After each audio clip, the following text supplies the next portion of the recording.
ኢየሱስ በሉቃስ መሰረት ቅድም ማያ አንስተው ነበርና ሲወለድ ሰው ነው። ሰው ሆኖ ደግሞ ኃጢአት የሌለበት የለም አይደል? ሁሉም ኃጢአትን ሰርቷል ስለሚል እንዴት ኢየሱስ ሰው ከሆነ ኃጢአት የለበት ማለት ሰው ከሆነ ኃጢአት የለበትም ይላል? ኦኬ። ስለዚህ ኃጢአት ላለበት ሰው ኢየሱስ ሰው የሆነበት ምክንያት ምንድን ነው? ለኃጢአት ነው አይደል? በአዳም የተነሳ ለኃጢአት። ኦኬ ጥሩ። ሰው የሆነው ከማን ነው? ኢየሱስ ሰው የሆነውማ ሰው የሆነው ከማርያም ነው። ማርያም ሰው ናት። መሰረቱ ከላይ ነው። አዎ ገባኝ። ግን ሰው ናት ከማርያም ነው አይደለ? ከስጋዋ ስጋ ከነፍሷ ነፍስ ነስቶ ሰው የሆነው ከማርያም ነው አይደል? የማህፀኗ ፍሬ ነው። ኦኬ። ማርያም ኢየሱስ ሞቶላታል ወይስ ሞቶባታል? ቤዛ ተከፍሎላታል? ሞቶላታል። ለሷ ተከፍሎላታል። ኦኬ። ኢየሱስ ሰው ሲሆን ለዛ ለሰውነቱ ከማርያም ለተገኘው ሰውነት ቤዛው ማን የከፈለለት? ለዚህ እኮ ነው ኃጢአት የለበትም እኮ። ኃጢአት የሌለበት እኮ ስጋው ከአዳም እስከመጣ ድረስ ለሱ የተከፈለለት ነገር አለ ወይ? እንትን ነው አይደለ? ለምሳሌ ሉቃስ ላንብበው። ሉቃስ አንድ የመንፈስ ቅዱስ ባንቺ ላይ ይመጣል የልዑል ኃይል ይጸልልሻል የሚላት ቦታ አለ አይደለ? ይጸልልሻል የሚላት እኮ ከነበረባት ነቀፌታ ነው የሚጸልላት። መንፈስ ቅዱስ ነው የልዑል ኃይል ይተዋል። ይጸልልላታል ነው። አዎ የሚጸልልላት ይጋርድላት። አዎ የጋረደላት ምክንያት ምንድን ነው? እኮ መጸለል ማለት ነው። ቀጥይሽ መጋረድ አይደለ? ግን የሚጸልልላት እኮ ላስቀምጥና ሀሳቤን ከዛ አንተ ትሄድበታለህ። የልዑል ኃይል ይጸልልልሻል የሚላት ኦልሬዲ ማርያም ከወንድና ከሴት ፍቃድ ስለመጣች ሰው ስለሆነች ሕፃን ልጅ እንደማንኛውም እሱ ያው በማህፀን ላይ ስላለ ማለት ነው፣ በማርያም ማህፀን ላይ ስለሆነ፣ ስለዚህ ማንም ሕፃን ልጅ ከእናቱ ሁሉም ነገር ሼር ስለሚያደርግ ይሄ ስጋም ደሙንም ስለሚወስድ ያ ስጋና ደም ወይ ደግሞ እሷ ላይ ያለው ኃጢአት ወደ እሱ እንዳይሄድ አይደለ ይጸልልልሻል ሊላት የሚችለው ብዬ አስባለሁ። የእሷ ኃጢአት ወደ ክርስቶስ እንዳይሄድ። ምክንያቱም መስዋዕት ሊሆን የሚችለው ሲጀመር ንጹህ ነው አይደል? ብሉይ ላይ ንጹህ የሆነውን ነው መስዋዕቱን የሚቀርበው፣ ደም ሳይፈስ ስርየት ስለሌለ ማለት ነው። ስለዚህ ንጹህ ነው መስዋዕት የሚሆነው። ኢየሱስ ክርስቶስ ደግሞ ንጹህ መሆን አለበት። ከማርያም ቀጥታ ተወልዶ ከሆነ የመጣው ስጋዋንም ከደሟም ኃጢአትን እኔ ልጅ አሁን ምንድነው መጸለል የሚለው ነገር ከኃጢአት ነው የሚለው ነገር ከየት አገኘሽው? ከየት ማግኘት ይቻላል እኮ? አሁን ለምን የልዑል ኃይል ይጸልልልሻል ያለበት እኮ ምክንያትን አልተገለጸም። ግን ማቴዎስ 1 ላይ ተገልጿል ራሱ። ለምን የጋርዳትና እንዳትወገር ነው የጋርዳት። የልዑል ኃይል ይጸልልሻል የተባለው መንፈስ ቅዱስ ነው። ምክንያቱም ከመንፈስ ቅዱስ ጸንሳ መገኘቷ ነው። ዮሴፍ አርግዛ ባያት ጊዜ በስውር ሊተዋት ጻድቅ ስለነበረ በስውር ሊተዋት አሰበ ነው የሚለው። ምክንያቱም ሊያጋልጣት አልፈለገም። በአይሁዶች ሕግ አንድ ሴትና ወንድ ታጭተው አንድ ሴት ታጭታ ተሳስታ አርግዛ ብትገኝ በድንጋይ ተወግራ ትገደላለች ራሱ ማለት ነው። ከሌላ ወንድ አርግዛ ብትገኝ ማለት ነው። ዘሌዋውያን ላይ ያለልሽ ሕጉ አለ። ዮሴፍ ግን ሊገልጣት አልወደደም። ደበረው በጣም ማለት አርግዛ ሲያገኛት በቃ በስውር ሊተዋት አሰበ ነው የሚለው። ከዛ የጌታ መልአክ መጥቶ ምንድን ነው ያለው? ከእርሷ የተጸነሰው ከመንፈስ ቅዱስ ነውና እጮኛም ማርያምን ለመውሰድ አትፍራል። ስለዚህ ማርያምን የጸለላት ወይም የጋረዳት ዮሴፍ ከነበረበት ነቀፊታ፣ ዮሴፍ ከነበረበት ጥርጣሬ የጋረዳትና የጸለላት ማን ነው? መንፈስ ቅዱስ ነው። ይህንን ነው የሚያሳየው እንጂ አዳም ኃጢአት የሚባል ነገር መጥቶ ከዛ የአዳም ኃጢአት የሚባል ነገር መጥቶ እሷ ጋር ኖሮ ከዛ ወደ እሱ እንዳይተላለፍ መንፈስ ቅዱስ መሀል ላይ መጥቶ እየጋረደ ማለት አይደለም። እንደዚህ አይነት አተረጓጎም የለም። ራሱ አንድ ያዥልኝ። ሁለተኛ ነገር ደግሞ ድቀተ ባህሪ አለበት ወይስ የለበትም? ኢየሱስ ከድንግል ማርያም የወሰደው ድቀተ ባህሪ የለበትም አለበት? ድቀተ ባህሪ ማለት ኃጢአት ሳይሆን የውርስ ኃጢአት ሳይሆን የውርስ ኃጢአት ውጤቱ የለም። አሁን ለምሳሌ ህመም፣ ድካም ምናምን በአዳም የተነሳ የመጡ ነገሮች የሉ ተብሎ የሚታመኑ በእናንተ አለ። አሁን ድካም ህመም ይኖራል፣ ግን ኃጢአት አይደለም። ውጤቱ አለበት አይደል? ውጤቱ አለበት። ይፈተን ነበረ እንደ ሰው አይደል? አዎ። ግን አሁን እኮ አንድ ጨርሽ ሀሳቤን አግኘው። ድቀተ ባህሪ አለበት ወይስ የለበትም ኢየሱስ? እነቱ ሰው በመሆኑ ድካም አለ፣ ረሃብ አለ። ድቀተ ባህሪ አለበት ወይ? መታመም ምናምን እኮ በአዳም የተነሳ የመጡ ናቸው እነሱ ነገሮች። እንዴ በአዳም ነው እንደ የመጣው እሱ እንደሱ አይደለም። ድቀተ ባህሪ የኃጢአት ውጤት አይደለም እንዴ? ድቀተ ባህሪ እንዴ ድቀተ ባህሪ ሞት ምንድን ነው? በአዳም የተነሳ አይደል? በእናንተ ትምህርት የኃጢአት ደሞዝ ሞት ነው ይላል እኮ። ሞትም መራብ ምናምን የሚለው ምናምን የመሳሰሉት ህመም፣ በሽታ ምናምን የመሳሰሉ ነገሮች የኃጢአት ውጤት ናቸው። ድቀተ ባህሪ የውርስ ኃጢአት ውጤቶች ናቸው። በፕሮቴስታንት ቴዎሎጂ ፌሊን ኔቸር የሚባለው ነገር የመጣው ከኦሪጂናል ሲን ነው የመጣው አይደል እንዴ? ትምህርቱ ላይ እንደዛ እኮ ነው ትምህርቱ። ስለዚህ ድቀተ ባህሪ ኢየሱስ ካለበት ኢየሱስ ድቀተ ባህሪ ካለበት እሺ ኃጢአት የለበትም ብለሻስ፣ ድቀተ ባህሪ ግን አልነበረበት።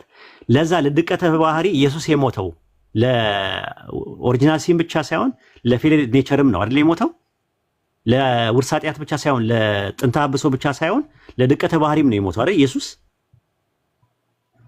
እንደሱ ከሆነማ አሁን እኛ ላይ ድካም አይኖርም ማለት ነው። እንደዚህ ማበለን ተፈታ ነው። እሱ ነው እኮ የምልሽ እኮ እንደዛ ነው ኢየሱስ የሞተው። ሞታችንን በሞቱ ሻረ ነው እኮ የምትሉት እናንተም። አሁን ሞት አልቀረም፣ ይኸው እንደምትመለከቱት ነው። አሁን ሞት የሚባለው ነገር፣ በሽታ የሚባለው ነገር፣ ድካም የሚባለው ነገር፣ እንደዚህ የመሳሰሉ ነገሮች የአዳም ኃጢአት ውጤት ነው ተብሎ ነው የሚታመነው። መንስኤው ምንድነው? የውርስ ኃጢአት ነው። ውጤቱ ደግሞ ምንድነው? ድቀተ ባህሪ ነው።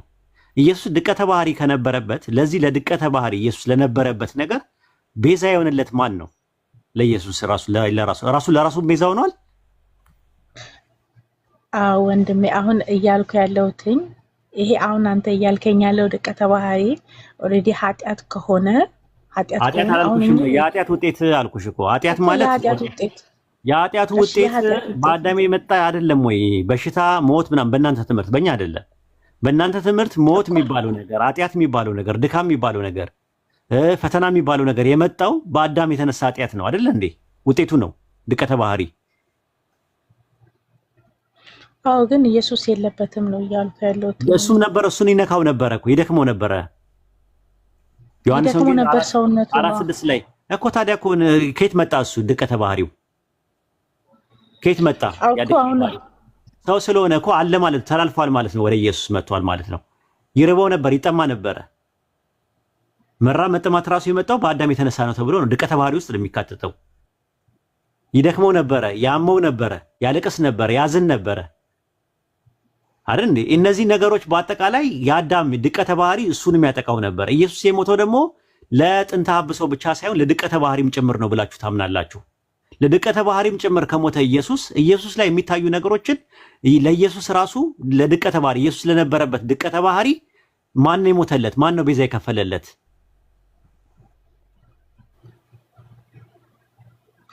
እሺ እንደ ጥያቄ ላስቀምጥና ጠይቃለሁ ሌላ ሰው። እሺ አይ እሱ ነገር አጥኚው በደንብ ራሱ ማለት ነው። ለማርያም ራሱ ማን ነው እንትን ያላት? ማን ነው መስዋዕት የከፈለላት? ስለዚህ ከማርያም ነው የወሰደው። ከማርያም ነው የወሰደው። ከማርያም እስከወሰደ ድረስ ኦሪጂናል ሲል በዘርፍ ከተም ያልኩ የሉላይ ይጸልልሻል የሚላት ይጋርድ። መጸለል ማለት መጋረድ አይደለ? የሚጋረደው ደግሞ እሷን ሳይሆን ጽንሱን ነው የሚጋርደው ብዬ አምናለሁ። ለምንድን ነው የሚጋርደው? ጽንሱን እንደሚያጽፍ ኃጢአትን የሚጋርደው እሷን ነው። ጽንሱን ነው የሚጋርደው። እሷን ነው ወደ ከሰው ፈቃድ የተወለደ። አዎ ሲጀመር የውርስ ኃጢአት የሚባል ነገር አለ፣ የሚተላለፍ ነገር አለ፣ ኦሪጂናል ሲን የሚባል ነገር አለ ወይስ አክቹዋል ሲን ነው ያለው በሰው ልጆች? አይ ኦሪጂናል አይባልም። ኦሪጂናል ሲን እኔ ያልሰራሁትን ኃጢአት በአዳም ውርስ አትወርሽም። አጥር የወረሽው ኃጢአት የለም ማለት ነው። አክቹዋል ሲን ያለው ኦሪጂናል ሲን የሚባል ነገር የለም ማለት ነው። ባንቺ አይደለም። አሁን ለምሳሌ እኛ ከአዳም የመጣ ኃጢአት አይደለ? የኋለኛው አዳም አሁን ጥያቄው ከአዳም ባንቺ ሄሬዲቲካል የተላለፈ ነገር አለ ወይ? ኃጢአት ኔቸር ነው ወይስ ነርቸር ነው? እኔ አዳምማ እኔ አዳም የሰራውን ነገርማ አልሰራውኝም። ኃጢአተኛ አዳም የሰራውን ሰርታል አዳም። ስለዚህ ኃጢአት የሚባለው ነገር ኔቸር ነው ባንቺ ውስጥ ወይስ ነርቸር ነው ያለው? በተፈጥሮ በባህሪ ውስጥ ነው የመጣ? በሄሬዲቲካሊ ጄኔቲካሊ ነው የመጣው? በባህሪ ይመስለኛል እኮ አብሮሽ ነው የመጣው። ስለዚህ አንቺ ኃጢአት ስትሰሪ ለምን ትጠየቂያለሽ? ስለዚህ አንድ ሰው ኃጢአት ሲሰራ ነው ኃጢአተኛ የሚሆነው ወይስ ኃጢአተኛ ስለሆነ ነው ኃጢአት የሚሰራው? በኔል እኔ ማሳው ነኝ እኮ እኮ ኃጢአት የምትሰሪው ኃጢአተኛ ስለሆንሽ ነው ወይስ ኃጢአት ስትሰሪ ነው ኃጢአተኛ የምትሆኚው? ኃጢአት ስሰራ ነው ኃጢአተኛ መሆኑ። ስለዚህ ከአዳም የወረሽው ነገር የለም። ኃጢአት ነርቸር ነው ማለት ነው፣ ኔቸር አይደለም። እንደኛውን ሽማል እንደ ሙስሊሞች አሁን ግን እርግማን አለ ነው። አሁን እንደ ሙስሊሞች አሁን በተፈጥሮ ውስጥ ካለ በባህሪሽ ውስጥ ካለ ለምሳሌው ኃጢአት ተጠያቂ መሆናችሁ አንቺ በተፈጥሮ ውስጥ የመብላትና የመጠጣት የመተኛት የማንቀላፋት እንደገና የመንቃት ነገር በተፈጥሮ ላይ የተቀመጠ ነገር ነው። ማገድ አትችይም። ኃጢአት የሚባለው ነገር በተፈጥሮ በኔቸር ውስጥ ከመጣ በውርስ ከመጣ ፈልገሽ የመጣሽው ነገር አይደለም። ለምሳሌው ኃጢአት ደግሞ እንደገና ደግሞ ሪዋርድ ኤንድ ፓኒሽመንት የሚባል ነገር አይኖርም። ሞራል አካውንታቢሊቲ አይኖርም ነበር። ግብረገባዊ ተጠያቂነት የሚባል ነገር ወይም ደግሞ ኃጢአት ሰርተሻል ተብለሽ የምትቀጭበት አንዳች ምክንያት አንዳች ቁብ የለውም። ኦኬ። ስለዚህ እንደዛ ነው። ከዛ አንጻር ነው የኛ ትምህርታችን እንደዛ ነው። በአዳም የተነሳ ኃጢአት የሚወረስ ኃጢአት የለም ማለት ነው። ሕዝቅኤል 18 ከ18 እስከ 21 ድረስ ምንድን ነው የሚለው? ኃጢአትን የምትሰራ ነፍስ እሷ ምን ትላለች አለ? ትሞታለች አለ። የማትሰራ ነፍስ ደግሞ በሕይወት ትኖራለች አለ። ስለዚህ ሰው ተመልሶ ወደ አምላክ ቢመለስ በንስሐ ኃጢአቱ ይሰረይለታል፣ አይሞትም አለ። ከዛስ የአባትን ኃጢአት በልጅ አላስተላለፍም፣ የልጅን ኃጢአት ወደ አባት አላስተላለፍም። እያንዳንዱ በገዛ ኃጢአቱ ምን ይላል አለ? ይጠየቃል፣ ይሞታል አለ። ስለዚህ በአዳም የተነሳ የሚመጣ ነገር አይደለም። ኃጢአት ምንድን ነው? ኔቸር አይደለም፣ ነርቸር ነው። ለምን? ኃጢአት በሕግ ይታወቃልና አለ። ይሄ ነገር ሐላል ነው፣ ይሄ ነገር ሐራም ነው፣ ይሄ ነገር ፈርድ ነው፣ ይሄ ነገር ሙስታሃብ ነው፣ ይሄ ነገር መክሩህ ነው ተብዬ ተነግሮኝ ከተነገረኝ በኋላ አድርግ የተባልኩትን መልካም ነገር ሳላድርግ ስቀር አታድርግ የተባልኩትን ክፉ ነገር ሳድርግ ኃጢአት ይሰኛል ማለት ነው። የማድረግም ያለማድረግም ምን አለኝ? ፍሪዊል አለኝ። ከፍሪዊል በኋላ የሚመጡ ነገሮች ምንድናቸው? ኔቸር አይደሉም፣ ነርቸር ናቸው። ማድረግም አለማድረግም እችላለሁ። ካልሆነ ግን ኔቸር ላይ ካለ አብሮኝ ካለ ባህሪ ላይ ካለ አብሮኝ የተፈጠረ ነገር ካለ አለማድረግ አልችልም። አለማድረግ ካልቻልኩ ደግሞ አላደረክምና አድርጋልና ተብሎ የምትቀጥበት የምትጠየቂበት አንዳች ቁብና አንዳች ምክንያት አይኖርም ነበር። ለዛ ነው ትምህርቱ ትክክል አይደለም ብለን የምንለው። የውርስ ኃጢአት የሚባል ነገር የለም። አሁን አንተ ኃጢአት ብትሰራ ምንድን ነው የምታደርገው? ንስሐ ነው የሚገባው። ይቅር በለኝ ነው ለምሳሌ አታድርግ። ንስሐ ነው የሚለው ራሱ ንስሐ ነው። በቁርአን ተውባ ታደርጊያለሽ፣ ትተውብቻለሽ። አላህን ይቅር በለኝ ትያዋለሽ፣ አላህ ይቅር ይልሻል። በቃ ይሄ ነው እኛ ጋር ያለው ትምህርት። ኃጢአት ማለት ዘንብ የሚለው ነገር የአረብኛው ቃል እንደዛ ነው። አላህ ያዘዘው መልካም ነገር አለማድረግ፣ አላህ የከለከለውን ክፉ ነገር ማድረግ ምን ይባላል? ኃጢአት ይሰኛል ማለት ነው። ሳታቂስ ብታደርጊ አሁን አንድ ሰው ሳያውቅ ዝሙት ቢያደርግስ ዝሙት ኃጢአት መሆኑን ያልነገረው ሰው ካለስ በሱረቱል አሕዛብ ምዕራፍ 33 ቁጥር 5 እና 6 ላይ ሳታውቁ የምታደርጉት ነገር ኃጢአት አይሆንባችሁም ነው የሚለው። ልባችሁ እያወቀ ግን ባደረጋችሁት ነገር ምን ይባላችኋል? ኃጢአት ይሆንባችኋል አለ። ሱረቱል ኢስራ ምዕራፍ 17 ቁጥር 15 ላይ መልእክተኛ እስከምልክ ድረስ የምንቀጥ አይደለንም እና አለ። መልእክተኛ ተልኮ መልእክቱን ሰምቶ ሁጃ ቆሞበት ጤነኛ አይምሮ ኖሮት ለሚያደርገው ነገር ነው ሂሳብ ያለው አላህ ዘንድ እንጂ ዝም ብሎ አይደለም ራሱ ማለት ነው። ሶስት ሰዎች አይጠየቁም አሁን በኢስላም። አንደኛ የአይምሮ ህሙማን የሆኑ ሰዎች አቅላቸው እስኪመለሱ ድረስ እነሱ አይጠየቁም። ለአቅመ አደምና ለአቅመ ሐዋ ያልደረሱ ህፃናቶች አይጠየቁም። ሶስተኛ ነገር ደግሞ በእንቅልፍ ልብ የሚደረግ ነገር አይጠየቅም አንድ ሰው በእንቅልፍ ልብ ማለት ነው።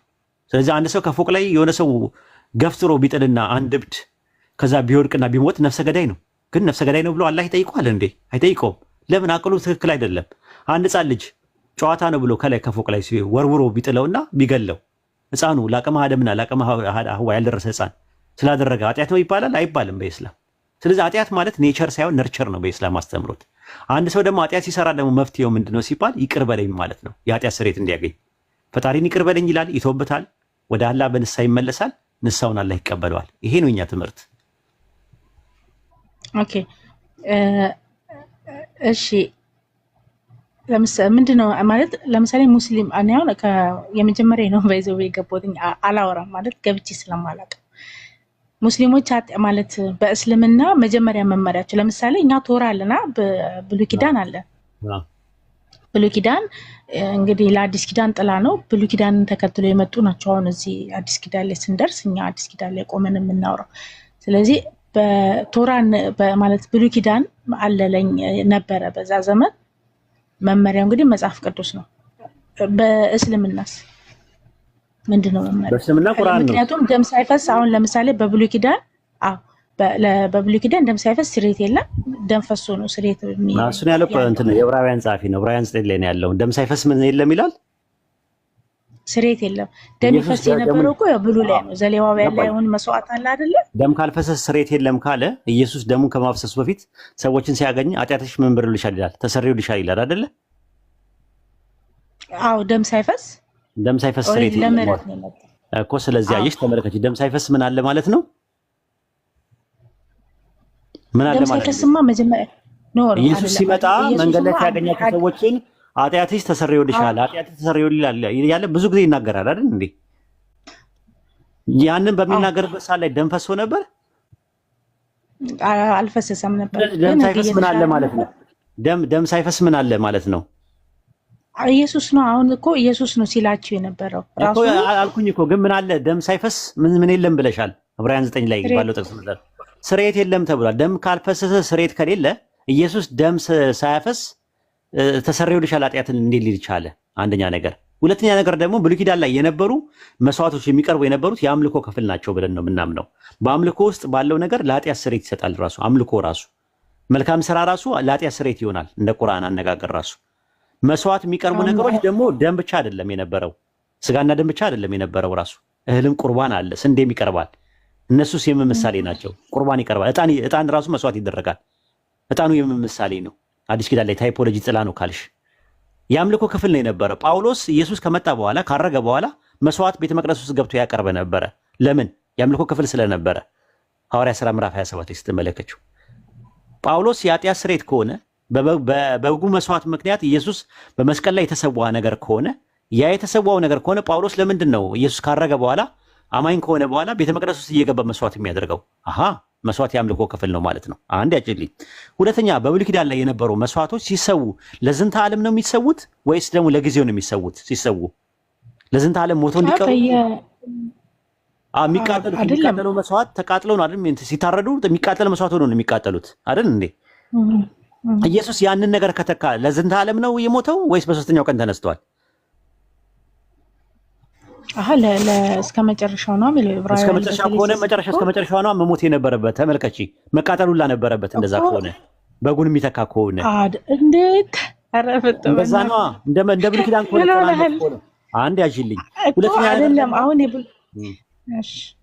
ሁለተኛ ነገር ደግሞ እዚሁ ላይ አያይዤ የምልሽ በአዳም የተነሳ የመጣው የዘላለም ሞት ነው አይደል እንዴ? ለዘላለም ሞት የሚከፈለው ዋጋ ምንድን ነው? አንድ ሰው 100 ብር ዕዳ አለብኝ አልሽኝ። አንቺ አሚር 100 ብር ዕዳ አለብኝ አልሽኝ። እኔ 100 ብር አመጣውና ለአሚር ከፈልኩት። በእጃ ዙር ደግሞ መጥቼ ደግሞ 50 ብሩን ተቀበልኩኝ። ቤዛው ተከፍሏል? ካሳው ተከፍሏል?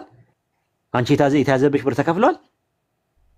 ግማሹ ነው የተከፈለው። ልክ አይደለም? አዎ በጎን በኩል መጥቼ ከወሰድኩት 100 ብሩን ሰጥቼው ለአሚር ተመልሼ ደግሞ 50 ብሩን በወስድ ተመልሶ ያንቅሻል። አልተከፈለም ነው የሚለው።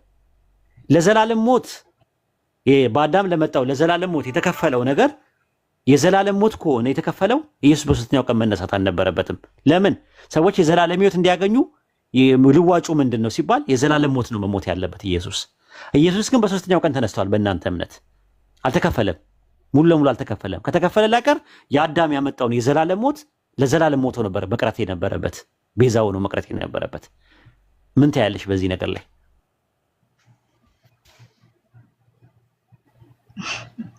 ቆይሽ ለረጋጋና ቆይ ለመልስ የተቀዳ አለ አዳምጪው። ሁሉ ነገር ይለያል። የተቀዳ ስላለ አዳምጪው። ይሄ የህይወትሽ ጉዳይ ነው፣ ቀልድ አይደለም ራሱ ማለት ነው። ራሱ ለኔ ለማንም ኃጢአት የሚባለው ነገር ለኔ ማነው ህይወት የሚባለው ነገር የመልካም ስራዬ ሽልማት አይደለም። ሞት የሚባለው ደግሞ የመጥፎ ስራዬ ቅጣት አይደለም። ሞትና ህይወት የአንድ ሳንቲም ሁለት ገጽታዎች ናቸው። ተፈጥሯዊ ናቸው ብለን ነው የምናምን። እንስሳት ለምን ይሞታሉ ስታስቢ? እጽዋት ለምን ይሞታሉ? አካላዊ ሞት ለምንድን ነው የሚሞቱት? በተፈጥሯቸው ስላለ ነው። ራሱ አዳም በበላ ቀን ትሞታለህ ሲለው ዘፍጥረት 2:17 ላይ መንፈሳዊ ሞት ነው የሞተው።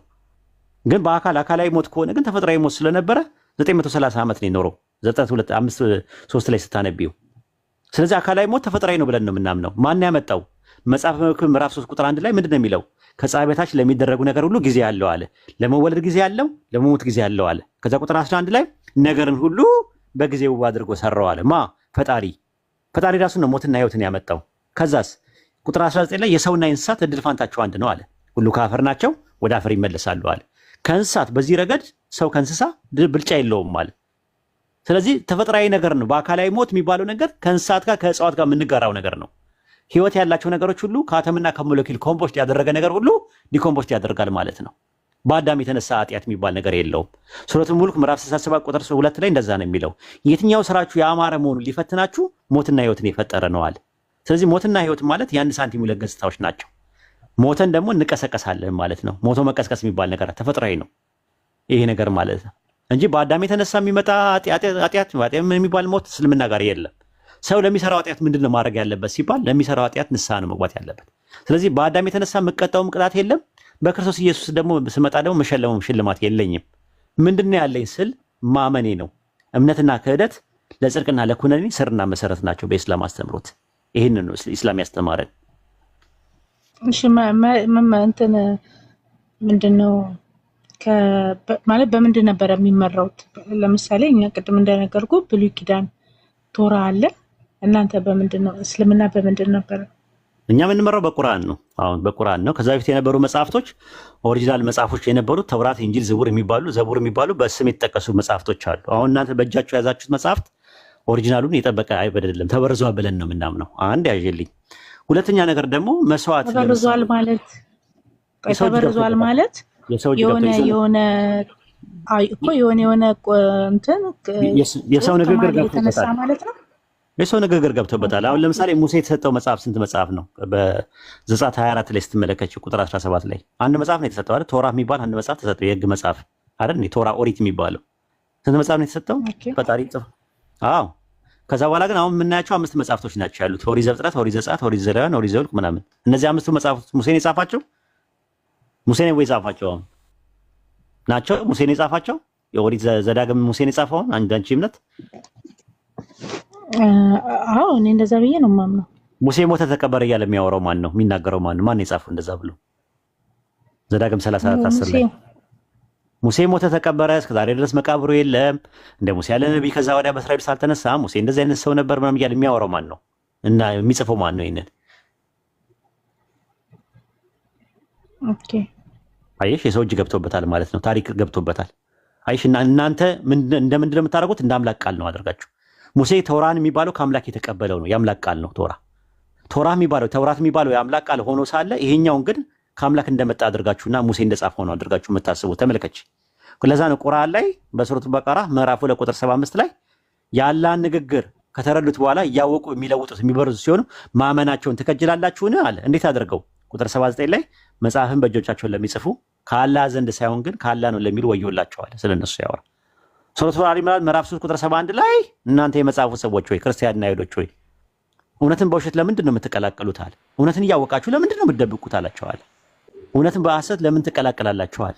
ቀላቅለዋል፣ በርዘዋል። እናንተም በቴዎሎጂያችሁ ባይብል ምንድነው? ሲነርጊያ ነው። እንትኑ ራሱ ሬቭሌሽኑ ቨርባል ሬቭሌሽን አይደለም፣ ዲክቴሽናል ነው ራሱ። በእናንተ ትምህርት የአምላክና የሰው ንግግር ቅልቅል ነው ብላችሁ ነው የምታምኑት። እኛ ደግሞ ሞኖርጊያ ነው ቴዎሎጂያችን። ሞኖርጊያ ማለት ምንድነው? የአምላክ ንግግር ብቻ ነው ያለው። ቁርአን የአላህ ንግግር ነው ብለን ነው የምናምነው። ቨርባል ሬቭሌሽን ኦፍ ጋድ ነው፣ ኦልማይቲ ጋድ ብለን የምናምነው። ስለዚህ የእናንተ እጅ የገባበት አለ። ዘፍጥረትን ማን የጻፈው ብለሽ አንድን ሰው ጠይቂ፣ ሙሴ ይልሻል። ሙሴ ዘፍጥረት እንደጻፈው ማስረጃ እስቲ ከባይብል ስጪኝ ስትይ የለም፣ ወፍ የለም። ከኦሪት ዘፍጥረት እስከ ራዕየ ዮሐንስ ድረስ አታገኝም። አሃ ዘፍጥረትን የጻፈው ታሪክ ጸሐፊ ነው። እንደዛ ከሆነ ዘፍጥረት የሚያወራው ስለ ታሪክ ከሆነ ያ ታሪክ በሙሴ በነበረው በኦሪጂናሉ ላይ ተጨምሮበታል ማለት ነው። ብርዘት ማለት ይሄ ነው።